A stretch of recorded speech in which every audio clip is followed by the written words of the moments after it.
Hello and welcome to the Hedonistic Way at Midday Show. I am Renee Bain and today I have a smooth operator, and when he sees you, he sees you. He loves to move with the body beyond the gaze, and his charisma goes beyond gender, beyond traditions, as he gently goes about life consciously creating connections beyond men and women, and helping men understand women and women understanding men, bringing us together as whole beings. There's nothing finite about him or what he does or who he is. He's awakening us into a healthier, more liberating way of seeing the world. He's not too shy to call it how it is and to push those perceptions as we ease into widening this perspective beyond all the limitations of what a traditional man looks like, and how he shows up is a real... it's an attribute, that's what I'm going to say. And he's redefining what a real man is, and that is what I absolutely love. He helps men become influential, heart-centered leaders and naturals with women. So Kristian Stephan-Martin, welcome to the show. Hi there. What an intro. Wow. I know, it's my gift. I'm just going to own it. It's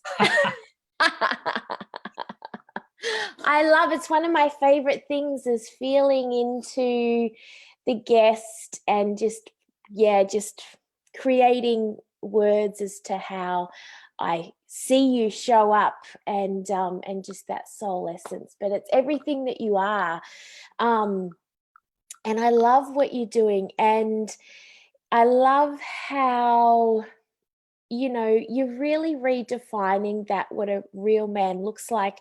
So maybe that's where I'll start, is what's been your journey with the traditional real man, like the Aussie bloke or whatever, whatever it is, to what's been your journey with it, and why are you so passionate about doing that path of service now? Yeah, I love that question. The Aussie bloke. I love that because I'm from Wodonga, Albury Wodonga. Oh, yes. I'm from Tumut. I just saw that on your profile. Yeah. So I mean, you'd probably have a pretty, maybe a pretty shared experience, well, as a woman.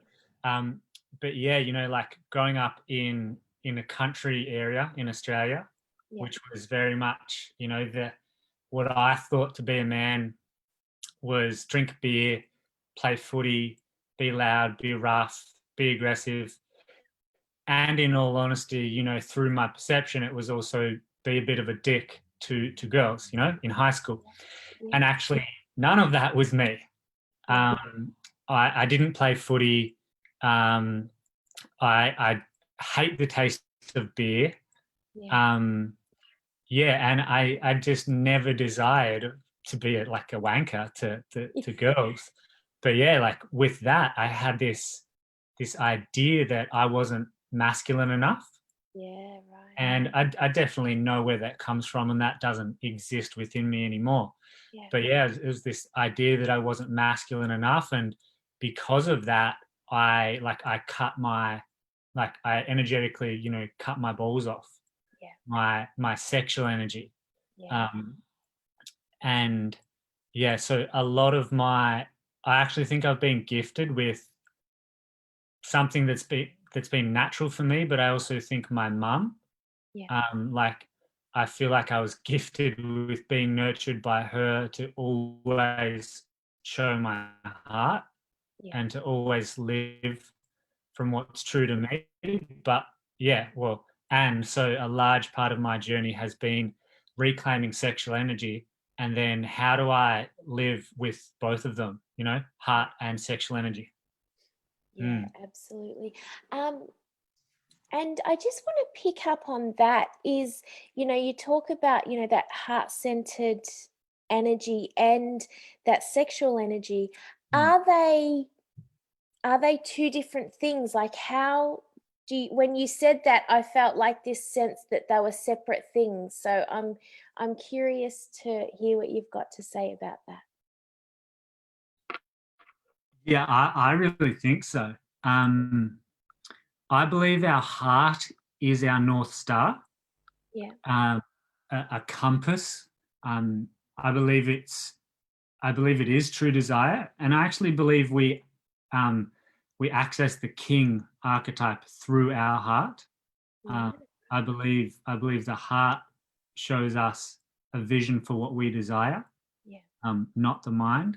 Yeah. And yeah, to me, they are two different things. If I just feel into those now, for me, like heart is like a sense of openness. Mm. There's love Yeah. that comes with it. And then, yeah, then like sexual energy for me is this electricity is the best word. Yeah. Almost always. It's like, I feel like heart goes kind of on that dimension, Yeah. like Yeah. out like that. And for me, sexual energy is like an up and down, like as if a Yes. jolt of Yes. electricity is running through my body, and then Yeah. when it's directed into activity Yeah. or a woman or whatever, Yeah. it's very for me anyway. Yeah. It's very like that. Yeah, no, I get that. And that's an often I get that electric jolt, that current, and particularly up my spine. So I absolutely resonate with what you say. How do you know, like, if we're to harness and tune into that energy and that juice of, when would you go, okay, when do we need to tap into that sexual energy and when do we need to tap into that heart-centered energy? And can we do both at the same time? I love a good question. Um, when, say it again. So when would you use your sexual energy and when would you use your heart-centered energy, and can you use them both at the same time? Yeah, I mean, for me, it's like the first thing that came to mind was why would anyone not want to use them Yeah. at the same time? Yeah. Always.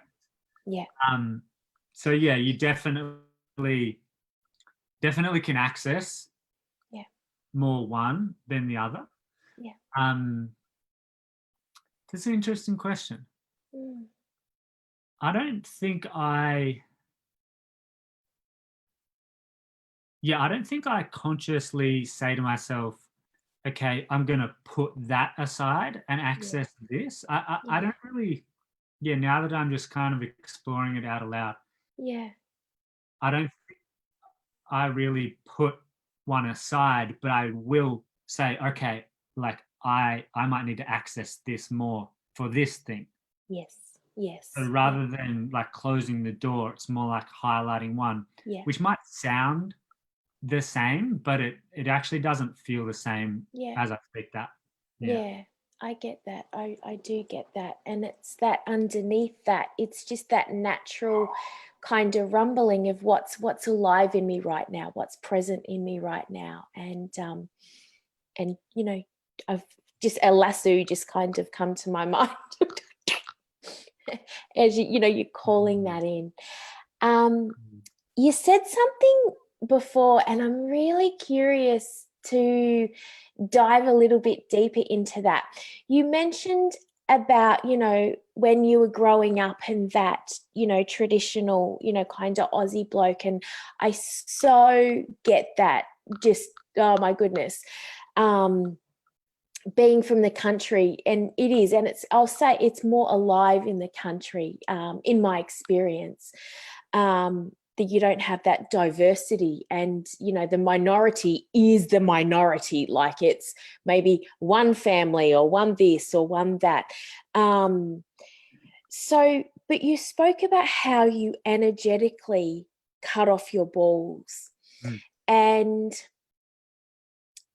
so I want to know about that. And I also want to know, when you showed up intimately, as whether it was sex or whether it was with, when you did energetically cut off your balls, tell me about how you felt making love or having sex or fucking or whatever it was, to afterwards, once then you had that, I'll say, reconnection with your balls.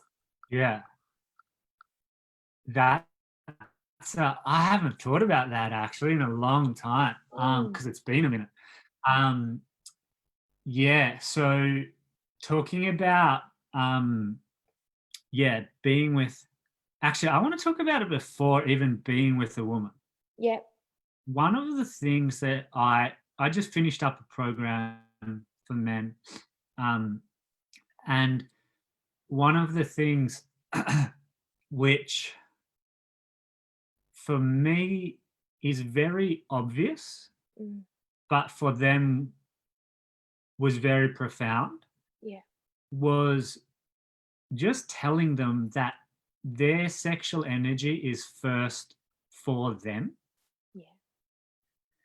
And actually there's a bit of emotion with that as I say that, because I recognize the amount of men in the world that don't have connection to their sexual energy, Yeah. or do but it controls them.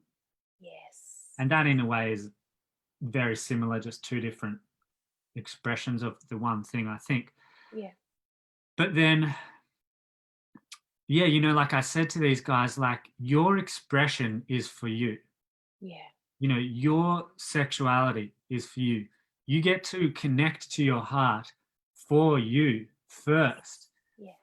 And like, I can feel day and night the difference between just just my waking existence. And this has been a little hard to language sometimes. And I guess sometimes I've got a bit of a story that men don't care much for this. They care more about like getting the woman or the results. And actually, cognitively, I know that's not true, but like, my waking existence is just different.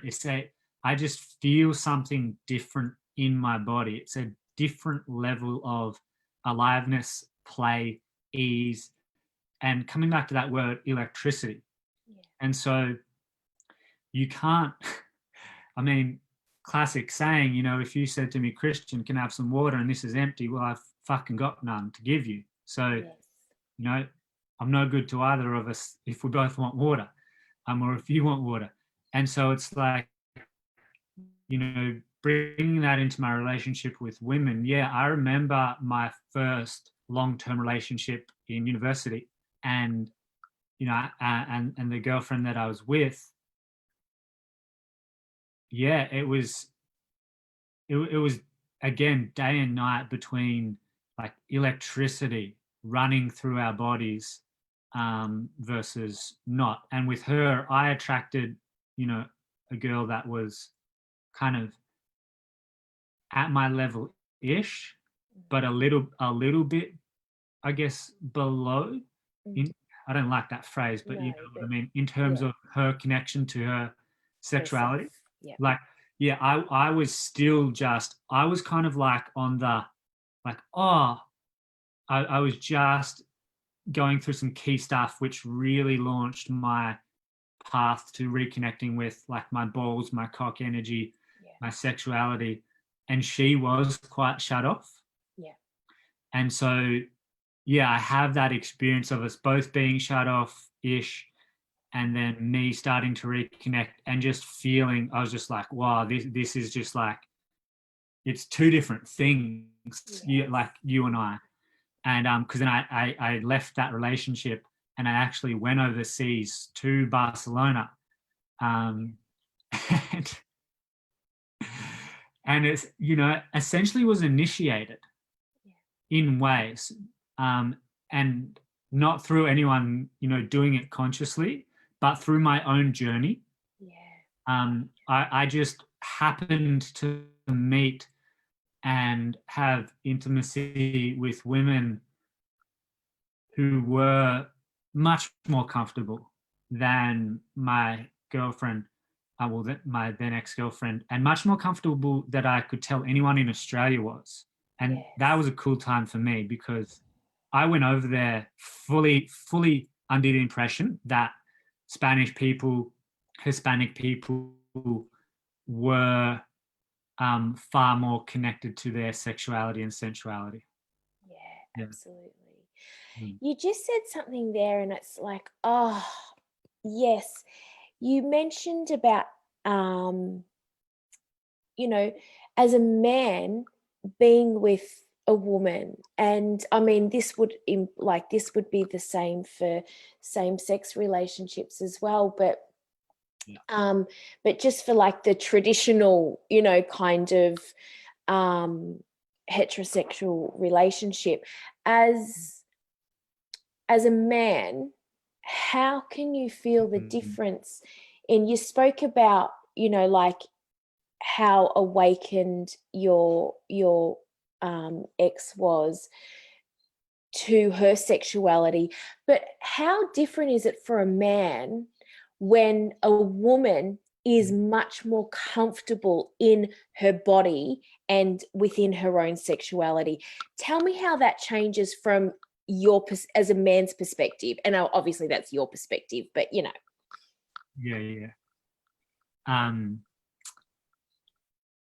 How's it different when they're comfortable?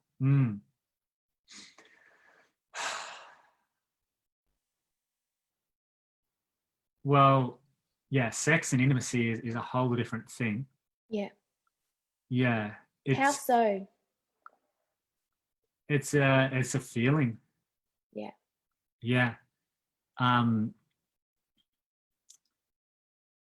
it's a difference between an activity Yeah. and moments, like a moment and moments with someone, where timeless moments, Yes. really. Yeah. Yeah. Yeah.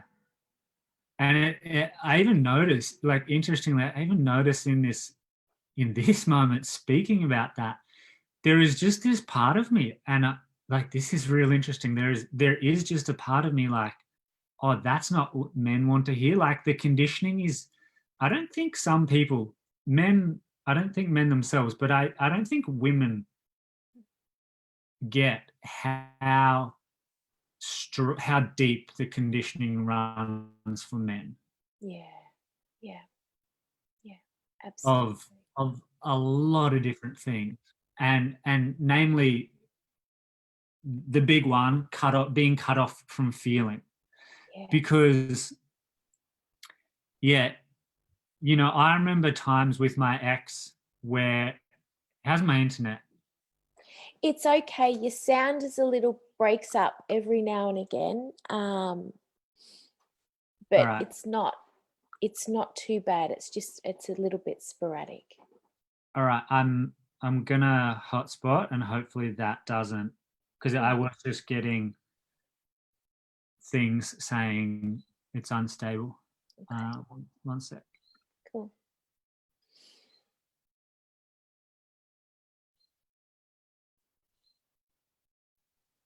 All right, I think you got me?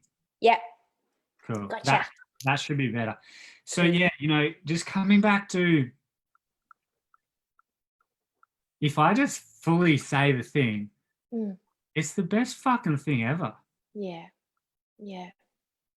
Like, Yeah. it is literally dissolving into, like, feeling chaos, fucking the mystery, Yeah. like pleasure, electricity, and yeah, like that's what it is. Yeah. And even as I say that, and I know how good it is, there's still this part of me going, oh, men don't, they don't want to hear those words. They don't want to hear pleasure. They don't want to hear, feeling, losing yourself, etc. So like that's an interesting thing for me to Yeah. take note of. Because like Yeah. that's what I want to be talking about, is Yeah. I just want to flat out talk to men about sensuality, Yeah. sexuality, Yeah. feeling. Yeah.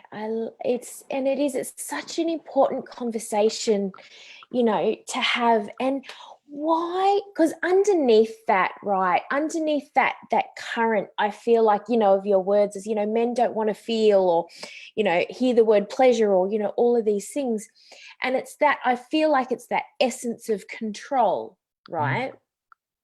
And what is it that wants them to control it? And what is the fear around losing themselves, and dare I say even appearing weak? What is the shame around that? Yeah, that's big time. I What? just lost your sound there. Oh, right.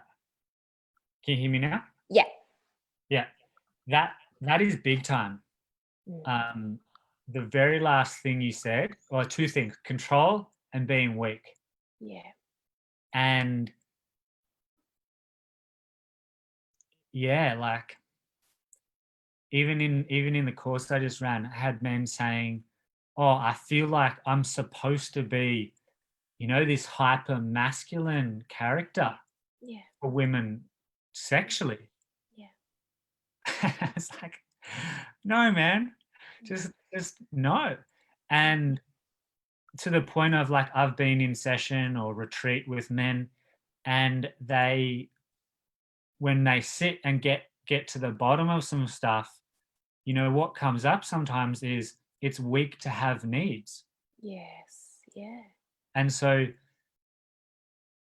like I don't have well, the answer is it is just conditioning. Like that's it. Mm. And no doubt conditioning it comes from somewhere.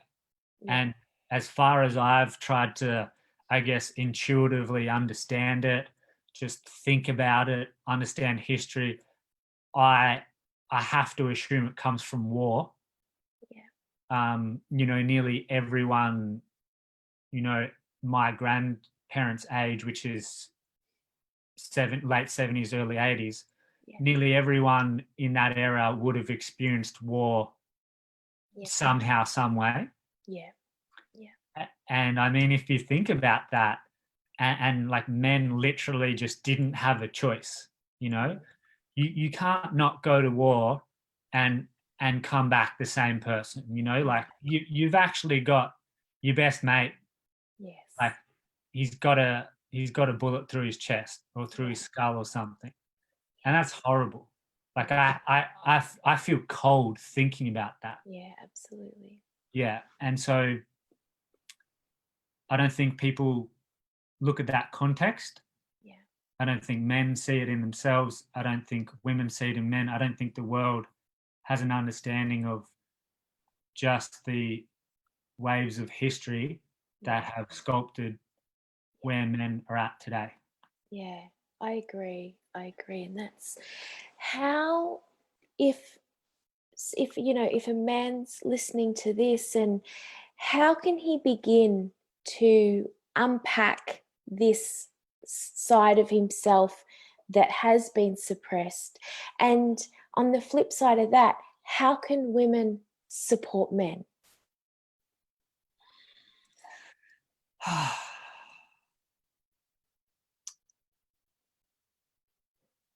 Yeah, the first thing is I think a man has to have the desire first of all. Yeah. Um, to speak to women, like you can't get it. I don't think you can get men to change by you wanting them to change more than he wants himself. Absolutely. And I think that goes for anything, but um, yeah, you know, like speaking about women supporting men, like I honestly have never came across a man that doesn't have an exceptionally beautiful heart and depth and wisdom to him when given the space to do so, the safe space. Yes. Yeah. And I fully like I work with women as well. Yeah. That's only one-on-one rather than groups, so I don't put it out there as much. And I know women have like their flip, their equivalent as such, Yeah. but like men have essentially been told their value is performing. Yeah. And like I cried one of the first times when I actually had a woman just say to me, like, wow, I never knew what men dealt with. I was like at a witnessing ceremony and she just came through this program. And I just cried because she just got it. Yeah. And she wasn't trying to change me. She was just like, fuck, I just get it. And so it's that space. It's coming from that space as a woman of like, you know, I'm here for you to live your best life, Yeah. your fullest life, you know, your most amazing connection to yourself Yeah. first, not for you so then I can like you and you be the man that I'm vision boarding, Yes. Yeah. right? Yeah. And then for men, yeah, obviously if they have the desire, then that's the first part.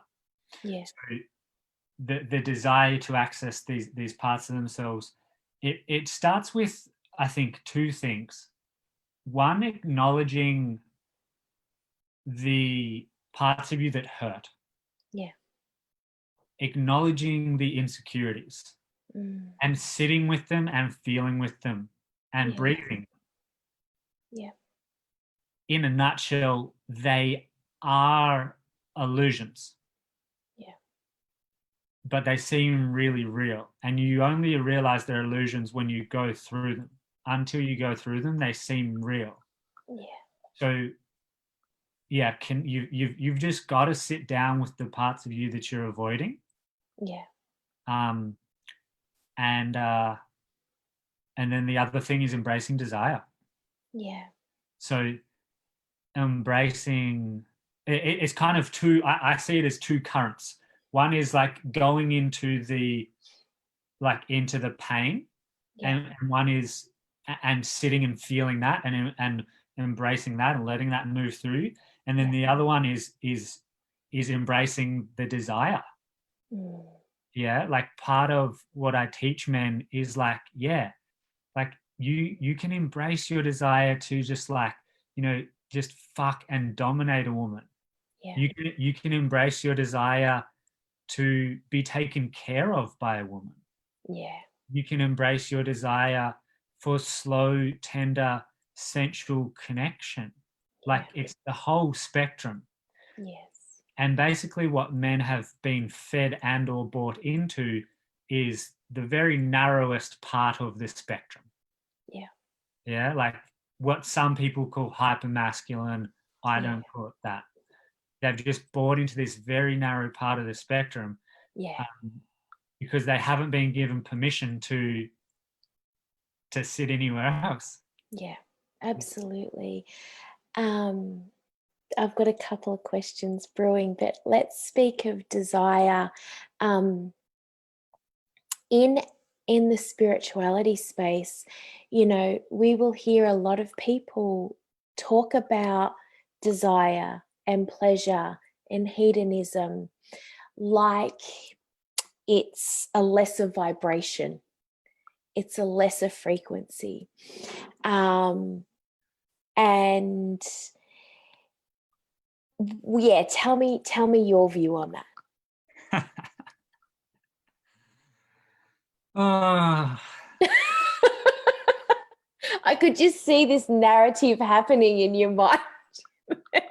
yeah.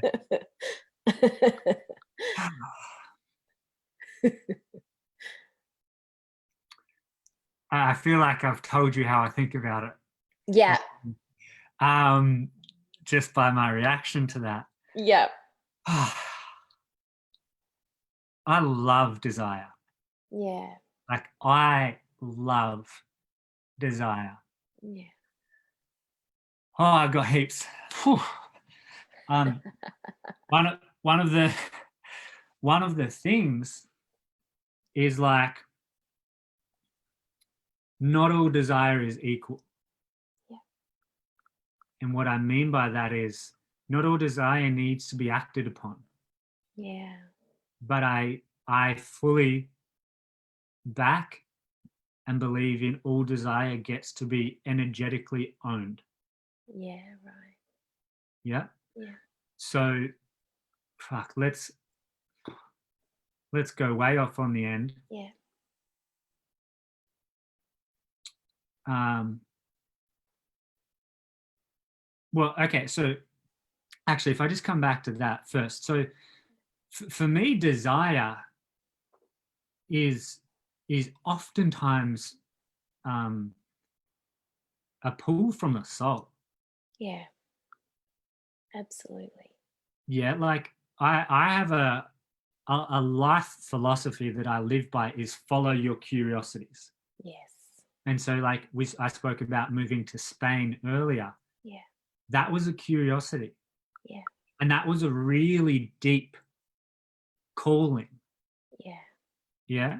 Now that's different to um, I'm in a relationship and there's a ton of hot women around me, passing me by in the street, and I'm like, fuck, like to fuck her, like to have sex with her, like to make out with her, like that's different, right? Yeah.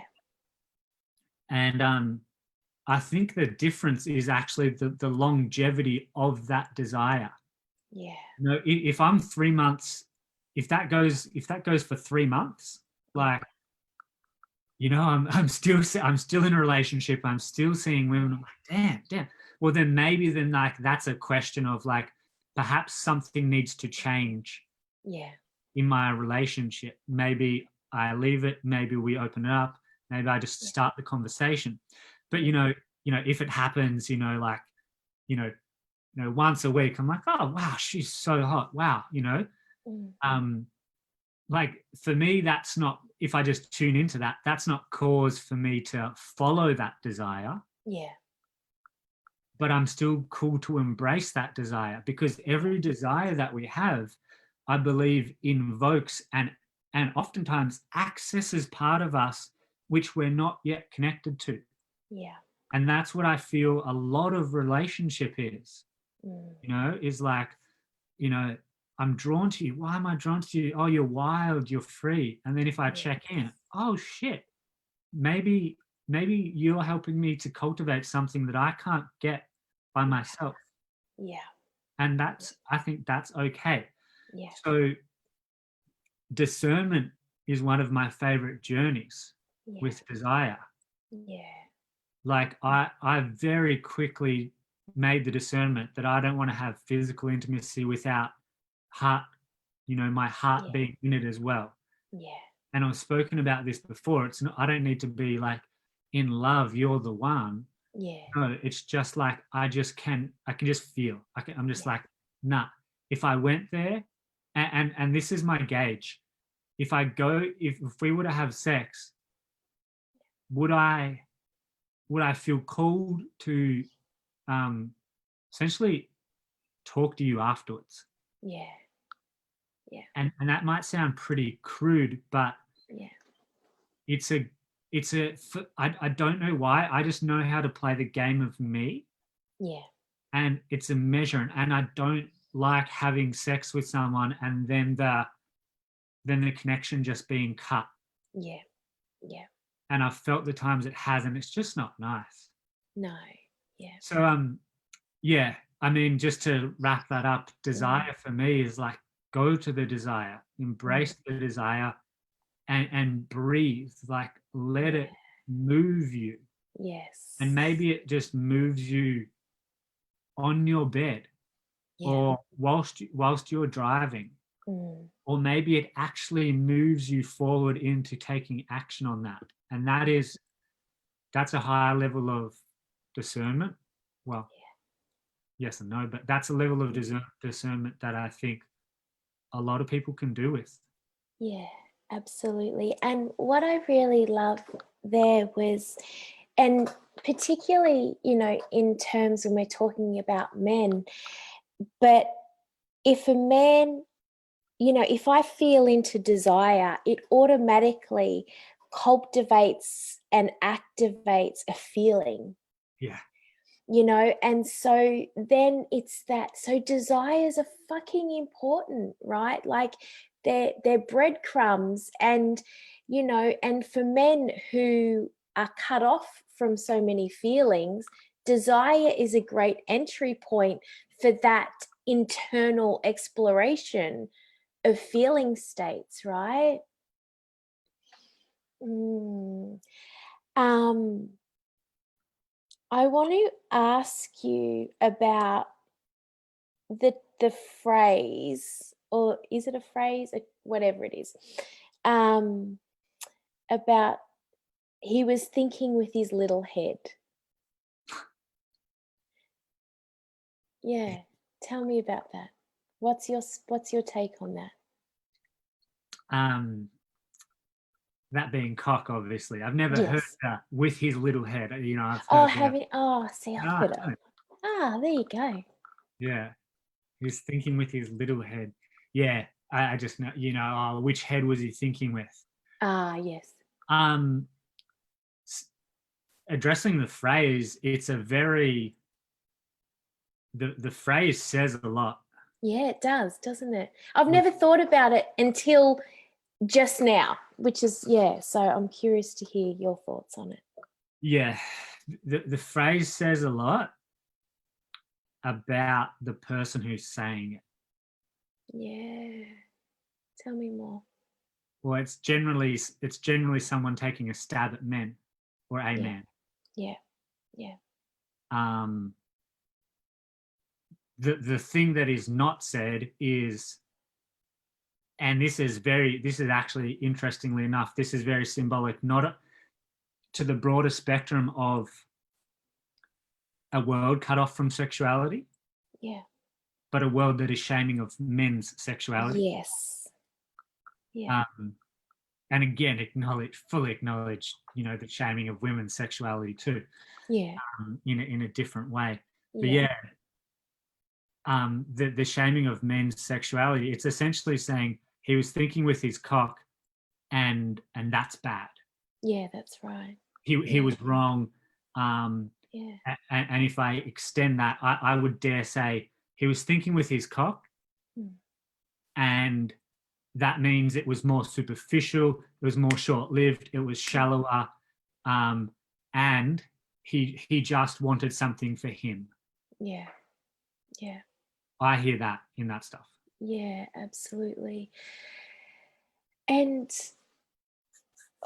there's just what's coming out. I feel like there's so many things brewing under there. Tell me about, what does the conscious cock feel like? For myself, Yeah. or for a woman? But wow, I know. Well, can I say both? But maybe just share what comes up for you. I love when someone ever uses the phrase, let's talk about like conscious cock or cock energy, and then what comes up. I know. And then I'm like, yes, exactly. There's, yes, pardon the pun. Yeah. Puns. It's such a, what's coming up for you. Right. If you're watching and you don't know the phrase of what's coming up, it essentially means like what thoughts and feelings are bubbling to the surface. Yes. I would guess there would some people in my audience that don't automatically get that. Yeah. What does the conscious cock feel like? Mm.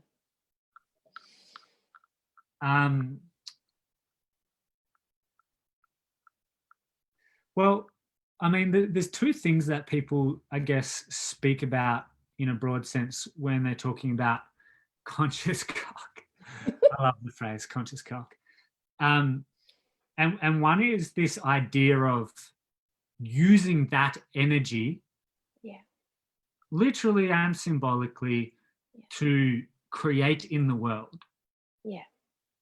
And then there's just using it, that energy, to be an exceptional lover. Yeah. And I think personally, I'm still learning. I think I do it very unconsciously when it comes to like penetrating, creating in the world. I think, yeah, like it's a concept for me. This idea of you using that. I don't think that, but I know that Yeah. I think I do very much walk Yeah. that world. Yeah. But I have a real palpable, visceral experience when Mm. it comes to being with a woman. Yeah. And when it comes to being with a woman, like I can literally feel my cock more. Yeah. There's more sensation, um, more feeling, but not only in my cock, but in my whole body. Yeah. Um, and I know she feels it more. Yeah. Yeah, like Yeah. there's part of me that always wants to say this stuff, but there's part of me that just says like, Australian culture of tall poppy and shit like that. But Yeah.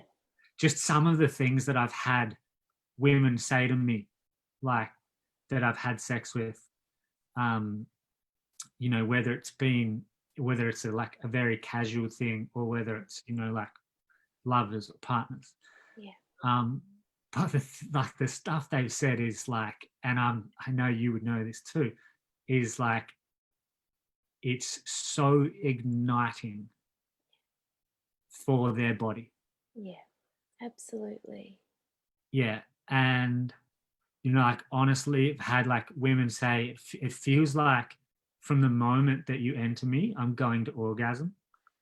It's like not Yeah. just like we build up, like from the Yes. moment, Yeah. um, you know, and plenty of other things that Yeah. I don't know if I could speak of. But yeah, it's different, and I can actually direct my attention like to my cock Yeah. when I'm having sex. Like I can feel when I'm not present. Yeah. And I can literally think of, all right, cool, I'm going to direct more feeling, and it changes in an instant. Um, but that can't happen. This is the thing. We circle back to talking about feeling. Yeah. And it was a very short statement, but yeah, Yeah. men in general have been cut off from feeling. Yeah. You can't have like be a conscious lover, have conscious cock Yeah. if you're not in your body. No, that's Yeah. right. And I think a lot of people think presence is a mind-based thing. I don't think it is. No, I think presence is a full body 100%. occurrence. Yeah. And yeah, so like, you know, uh sorry to I'm a little hungry, and when I get hungry my words start to go. But again, linking back to, if men want to start this journey, they can go into their pain, but they can go into their desire. Yes. That's part of what helps you develop embodiment and like consciously charged cock, Yeah. because Yeah. you have to feel.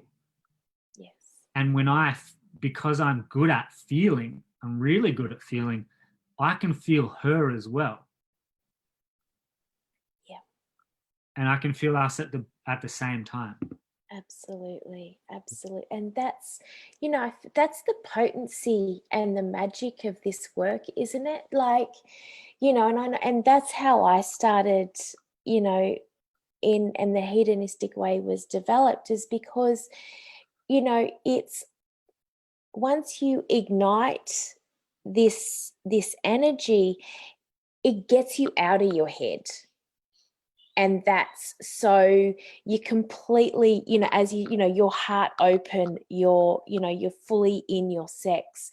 And it's a purely in-body experience as well as out-of-body experience, which is a really beautiful thing. Yeah. How do we move? And you touched on it a little bit earlier, and it's something that I'm really, really passionate about. It's a huge desire for me, and I know it is for you. Well, as I'm actually assuming that, so you can correct me if I'm wrong there. But how do we move forward beyond gender and beyond this, this anti-feminine, anti-masculine, beyond this, we're trying to bring men down in order for women to step up. How do we move beyond this? How do we move beyond this, the patriarchy, crushing the patriarchy, or, the whole divide of feminine and masculine? What does gender reconciliation feel like and look like to you? And why is it important? Whew. That's a big question. It is. Yeah.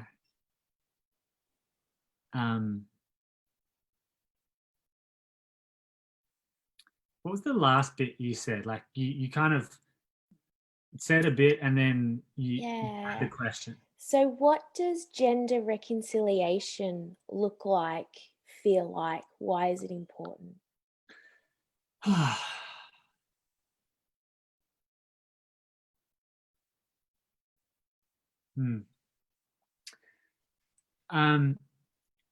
The first word that comes to me is harmony. Yeah.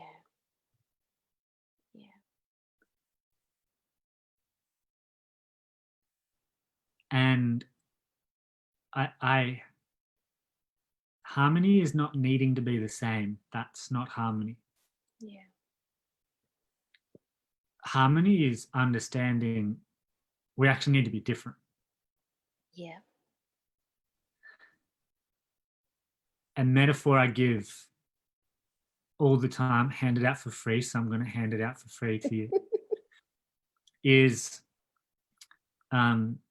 the metaphor is of a river.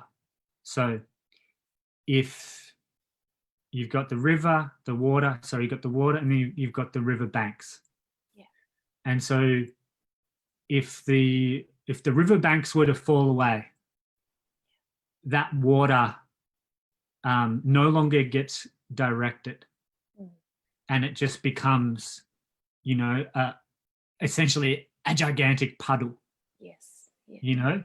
And some people can call that, that gets big enough, you call it a lake or a swamp or something. But, you think about a swamp, nothing great grows in a swamp that I know of. Yeah. And not all lakes are that clean. And I know plenty of rivers are, but just for the sake of this metaphor working, the water no longer gets directed, and like everything just fucking suffers around it. Yeah. And so, and then you flip that and say, okay, so if the riverbank, if the water dries up, and then the riverbanks are left, well then the river is in drought, the land is in drought. Yeah. And no life can come of that as well. That's right. Yeah. And so, that for me is real feminine, masculine. Like speaking from the energetic sense, I don't attach feminine and masculine to man and woman or, any other identity. Yeah. And so that's to me, that's why we need both. It's a dry, exhausting existence without that water. Yeah. But without the structure, you can get lost in a whirlwind. You can drown. You can just be swimming you're shit for days and not go anywhere, not get anywhere. Yeah. And so gender reconciliation, or just like people reconciliation Yeah. between men, women, and any other gender or non-gender. I mean, Yeah. I'm not up with all that stuff, to be honest, that you identify with. It just has to start with internal reconciliation. Yeah, absolutely. I just see it can't not. Yeah. And internal reconciliation of, often for women, your own masculine, and for men, your own feminine. Yeah. Yeah. And then when you have, then the river flows beautifully individually. Mm. And I believe we're only creating what we embody. Absolutely. So if you're half embodied, then like you're creating with half of you. Yeah. And anything you create in the world carries the energetic signature of that. Yes. Yeah. Yes. And that's just right there, like that is such a huge revelation. There is, is our energetic signature, is it mirrors what we are and what's happening within. And so if we're not whole, nothing we can create can be whole. Like Yeah. that's huge. I've just Can I speak to that for a sec? Yes, of course, absolutely, go for it. Like what you said there makes me think of a saying that I've got, which is for or from love. Mm. And until people start to do work on themselves, often you Yeah. don't have to, but you Yeah. know, a lot of people are doing stuff in their life for love, for approval, for recognition, trying to get it externally. Yeah. And this is why I love desire, Yeah. because I truly believe desire ignites something within inside of us. Yeah. But if we don't recognize that, then we can just chase desire endlessly. Yes. And that does have its own shortcomings. And so, like, going to the gym. Do you go to the gym because you hate your body? Or do you go to the gym because you love your body? Because, And well, yeah. and some people will never get the second thing, because they will never find the love for their body. Yeah. When we love something, we generally want to naturally take care of it.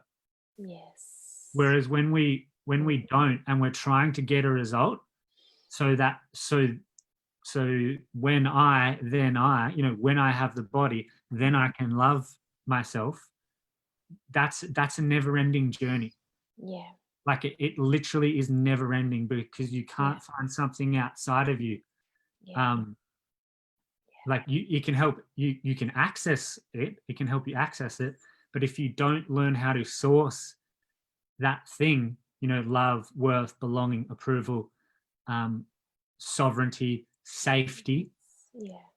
the feminine, like speaking to men, if you don't learn to source your own pleasure, if you don't learn to source your own feeling, if you don't learn to source joy for yourself, you'll chase women. And if and or cars or whatever, or money. And if you're a woman and you don't know how to source safety or provision for yourself from inside, then there's a chance you'll need that from a man. Yeah. And that's a really caged existence, because the man can leave you at any time, the woman can leave you at any time, the job, you can be fired, coronavirus can happen again, the world can shut down. Yeah. Yeah. Right. So like for me, the path is undoubtedly reclaiming that which we've put outside of ourselves. Yeah, absolutely. And I love to exist in a physical world. Yeah. So like, I don't desire to be enlightened, sit under an apple tree with the inability to pay rent. Yeah. And likewise, I don't desire to have $1 million but feel dead and suicidal and just fucking passing through life. You know, for me, it's, I want both. I want like inner fulfillment and expression and love and all the things. Yeah. And I love playing. You know, I love that I get to travel. I love that there's incredibly like awesome people on this world, both men and women, that I get to have friendships with, business creations with, conversations like this with. Yeah. Why would you not want to do that? So yeah. No, exactly. Absolutely. One last question before we wrap up, and that is, what is turning you on right now? What's turning me on? Mm-hmm. Do you know what's funny? So my dance partner and one of my best friends, Isabella, she introduced me to bubble tea. Oh.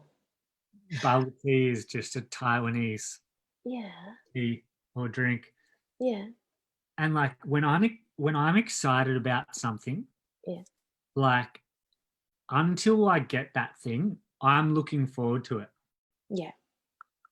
And actually, this is another interesting aspect of desire, because I remember people, I used to ask, you know, well, am I not living in the moment if I have this vision for the future? Yeah. But I believe your vision for the future should be exciting as fuck and pull you forward. And the funny thing is, when you like, when most people think about their vision for the future, it's exciting to them right now. So it is in the moment. Yeah. So, I mean, one thing that's been turning me on is like, I get like bubble tea once a week, and I just love good food and good drink. Yeah. And so like whenever I make my mind up, I'm like, Thursday, going to get some bubble tea. I'm excited until I get it. Yeah. And then the other thing is money.